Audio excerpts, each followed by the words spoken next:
Hey, what's up guys? Welcome back to the channel. So Battlefield 6 Season 1 is now live, and with it we've got 3 new weapons, 1 new vehicle, 1 new map, tons of fixes, and more importantly, a free Battle Royale game called Battlefield REDSEC. Now in today's video, I'm going to give you my first impressions on the new map. It's called Badlands. We're going to talk about Bloom, which is supposed to be fixed, but in my opinion, it's partially fixed and the issue still exists. And finally, I'm going to give you my first impressions on the Battle Royale itself, because in my opinion, for those new players that are coming to the game, my first impression as a Battlefield player actually matters. Before we start the video, guys, keep in mind that this is a channel for you if you are a Battlefield player. I'm going to give you tips and tricks, news, guides, everything you need to become a better player playing Battlefield 6.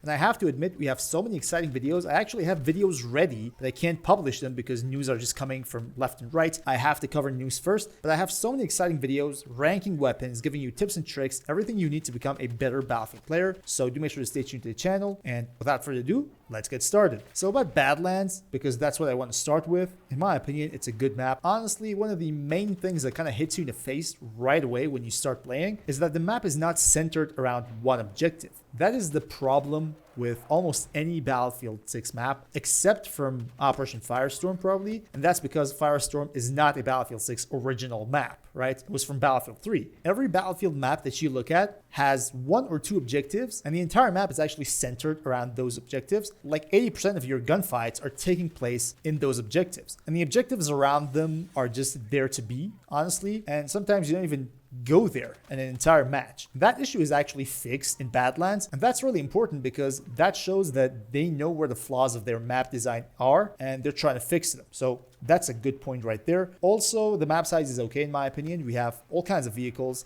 jets, helicopters, tanks, IFVs, and we have an armored personal carrier as well. That's an APC. It's called Traverser, and we're going to talk about that as well. But about map size, in my opinion, it's okay. Some people were talking about the map being small. In my opinion, that's just not the case. You have to look at it realistically. Realistically speaking, the map is not small. Maybe some people have some problems with some of the borders of the map. The red zone is sometimes awkward. I agree. Sometimes you find yourself in the red zone for no reason. The borders can see some change, but the map itself in general is nowhere near small, and in my opinion it's not too big either. So the size in my opinion is spot on, but there are issues with this map that I have to focus on. Okay, you can't just deny some of these. First of all, we have visibility issues in this map. Okay, season 1 patch was supposed to fix the visibility issue that we already had in Battlefield 6, and apparently it did. However, this new map actually has some sort of different visibility issue. Okay, simply said, sometimes the sun is too bright and it just hits you in the face. You can't just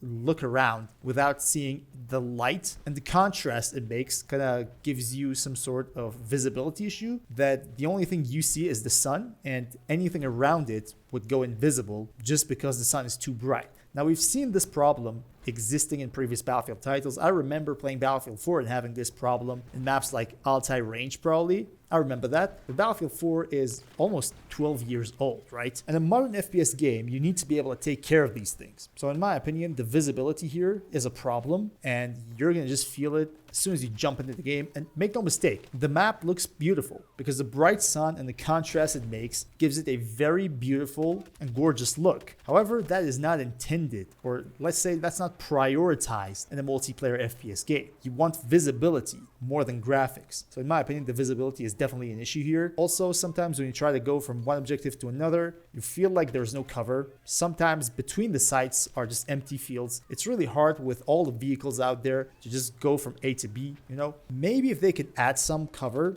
here and there, you know, some containers at the middle of the road, probably, that would do the job. But again, Badlands is just some open fields with some cover in between and some sites spread around. That's the entire idea of the map, and because of the identity that it has, oil fields and stuff, it might make sense from that perspective, but from a balance perspective, I believe sometimes in some areas you don't have enough cover. And finally, in my opinion, with the Traverser, which is a new armored personal carrier, and it's armed, actually, you have 3 gunners and a driver. With that vehicle right now being in the game, with a map being so wide open, you have too much firepower for vehicles. Everywhere you go, apart from IFVs and tanks, you have Traversers now just running around, and make no mistake, they have good speed as well. Like, the vehicle is fast and it's armed and it's really armored. okay, and it takes like 2 to 3 rockets to destroy. So having a vehicle like that with all the tanks and IFVs spread around the map, and the map being an oil field with open space everywhere you look, in my opinion, the vehicle firepower here is just too much. You're going to feel that everywhere you go. You have to have an RPG, some sort of rocket launcher to be able to, save yourself at least. So that, in my opinion, is the downside of this map. But generally speaking, the map size is okay, and it's not centered around 1 or 2 objectives, which in my opinion is very important. And generally speaking, the map, in my opinion, is above average, I would say. It's definitely better than Mirag Valley. It's definitely better than New Sobek City. And in my opinion, it might even be better than Iberian Offensive, because I just don't like Iberian Offensive, honestly. I don't think that's a good map at all. So with Battlefield 6 standards, in my opinion, it's a good map, definitely above average. Now let's talk about Bloom, okay? In my opinion, Bloom spread, bullet dispersion, whatever you want to call it. In my opinion, it's partially fixed, but you can feel the issue still existing. It's like they've toned it down, but it's not out of the equation yet. It's still there. You're just going to feel you're landing your bullets easier, but still when it comes to Bloom, things, in my opinion, are not fixed. And it feels like they kind of toned spread down and tweaked recoil as well, because some of the weapons feel like they don't have the previous recoil pattern anymore. And some weapons actually feel like they haven't changed at all. So what they've done is unclear to me, but what I can guarantee you is that you're going to feel Bloom, okay? You're still going to feel it, but in my opinion, it's toned down greatly. So you're going to feel something's changed, but the issue is still there. And finally, speaking about the Battle Royale part, Battlefield REDSEC, I played 4 matches, honestly. 4 matches, and I just got out because I'm not your typical Battle Royale player. To be honest, I played Warzone for quite some time, like maybe 200, 300 hours, something like that, because some of my friends were playing and I was like, friends are playing it, let me just try it out. But I don't have that much experience when it comes to Battle Royale games. However, about Battlefield REDSEC, in my opinion, it was fun. Vehicle play in this game, in my opinion, is really fun because it's really strong. So if you have access to a vehicle, it's going to make the difference of day and night for you, because people are weak against you and you're just strong, and anti-vehicle rockets are,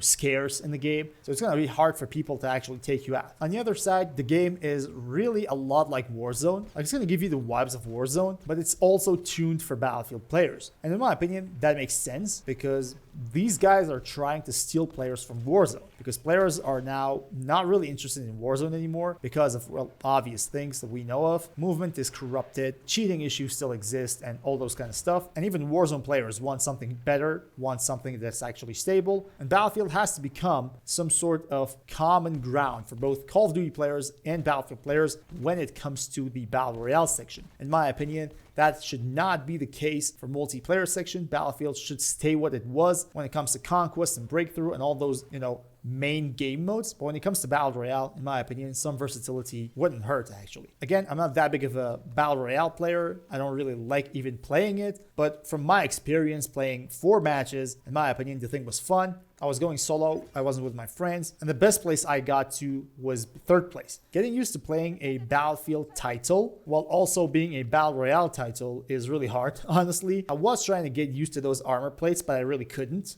honestly. So I was like, bro, this is, a lot like Warzone, but this is also a lot like Battlefield, and I was like confused. But the more you play, the more you're gonna get used to it. In my opinion, the experience was fun, and if you are a Battle Royale player, in my opinion, you're gonna absolutely enjoy this game as well. So thank you all guys for watching. Do make sure to stay around the channel, because again, there are so many exciting videos coming your way. I'm ranking a lot of weapons here based on statistics, okay? It's not about what I like, it's about statistics, and those videos are gonna drop very soon, and I'm pretty sure you're gonna like it a lot because people liked it in Battlefield 2042. And in my opinion, Battlefield 6 is gonna have even more potential. So thank you all guys for watching. Hope you're having a great day. Until next time, guys, stay cool.